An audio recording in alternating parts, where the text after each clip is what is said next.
Leader of the indigenous people of Biafra, Nnamdi Kanu, has challenged the declaration by Federal High Court that his group be proscribed and it is a terrorist organization.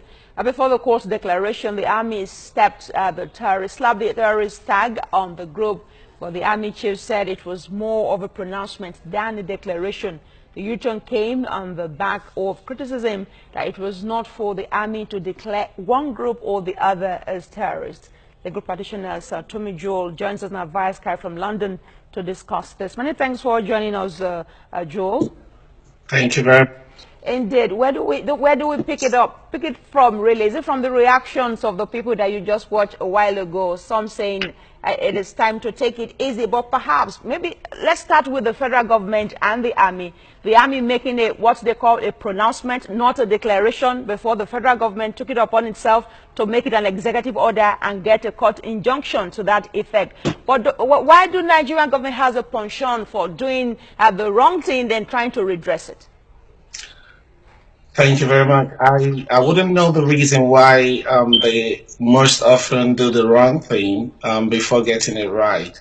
One thing I have to say is from the reaction of the people I just listened to, it is very obvious that many Nigerians are very inflexible when it comes to their principle of one Nigeria. So it's not everybody that is actually rooting for the cessation, which IPOB stands for.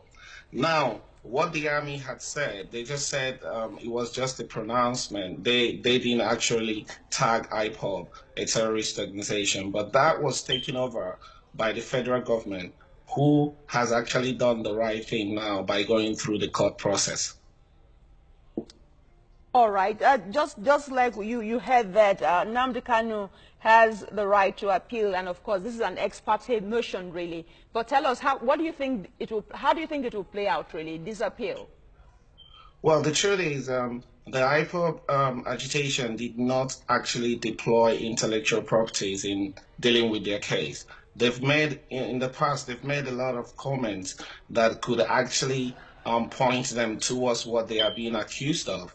There is no problem with someone agitating or with someone protesting or doing some civil disobedience. But when you start making comments that could actually liken you to the likes of people that they've tagged you to be now, that's very bad. He kind of made some very, very unfortunate statements. And he actually, with his group, decided to make a statement which was very unfortunate about Anambra State election.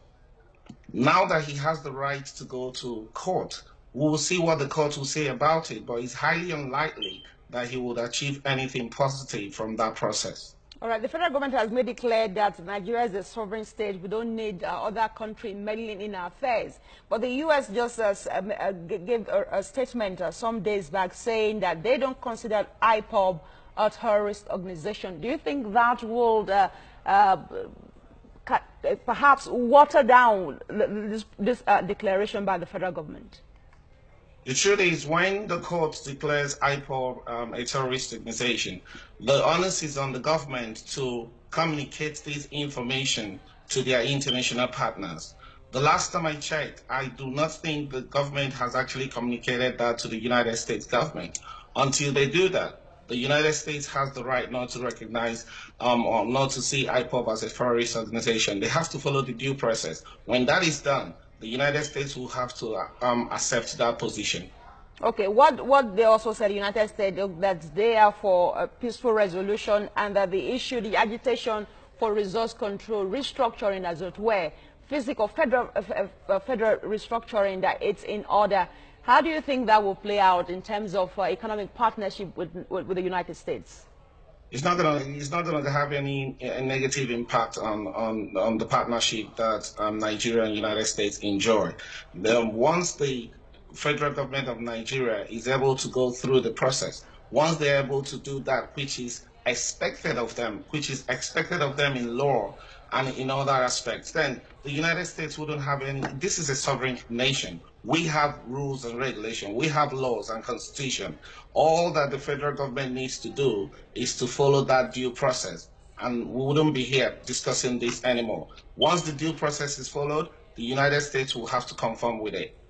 All right, many thanks for your time and your thoughts. Our Joe, who joins us from London, we appreciate that.